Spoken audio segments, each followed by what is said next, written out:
Hi everyone, here's another little real-life lens review for you, this time for the 50 to 230mm Fujinon lens.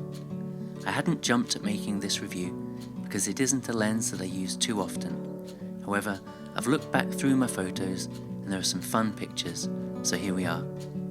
It's quite an eclectic collection of photos, mixing some interesting and important people with some interesting and important dogs and swans, and have a few things to say too.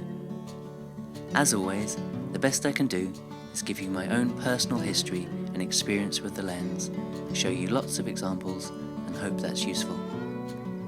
The reason I bought this lens was because I photographed quite a few events in Cambridge, and for some of these I wanted to take some shots of the speakers from a distance. The lens was mostly fine for that purpose, and more or less gave me what I wanted in those situations. If you can tell that I'm holding back on the praise a little, it's because I think it's obvious that this is far from the fastest, sharpest, most beautiful rendering Fujifilm lens for the job. There are other lenses, particularly the 50 to 140, maybe with an added teleconverter, that would certainly give me better results, but all things considered, the 50 to 230 usually got me what I wanted.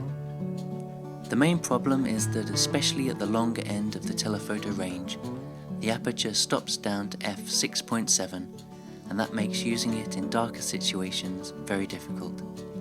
I always find the maths of the aperture f-stops fascinating. For example, an aperture of f6.7 lets in over 22 times less light than an f1.4 prime lens. That's a lot of light or a lot of dark, whichever way you'd like to look at it. For some of these indoor shots, I've stopped the shutter down to 1/60th of a second, and that's easily done because of the fantastic stabilization. But for some of these shots, I was forced to set the ISO to 6400, which is a little higher than I would normally like to go.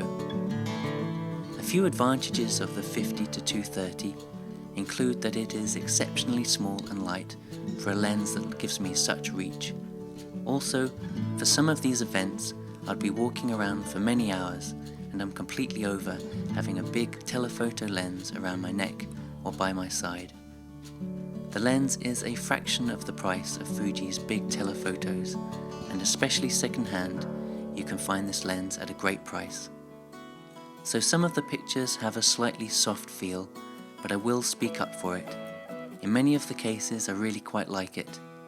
Maybe it's just sour grapes for not having the 200mm f2 to hand, but when the lighting's right, I really like the look of the pictures. I find they have a soft charm about them. As a quick note, I'll mention that the Bill Gates photos were from a special event at Cambridge University Union in October 2019. I was asked by them to photograph the event, and as you might imagine, I took a selection of lenses with me. I might even put all of those photos together in a video sometime. We'll see. Thanks everyone for watching. Please take a moment to think about subscribing and check out my links in the description below. See you all next time.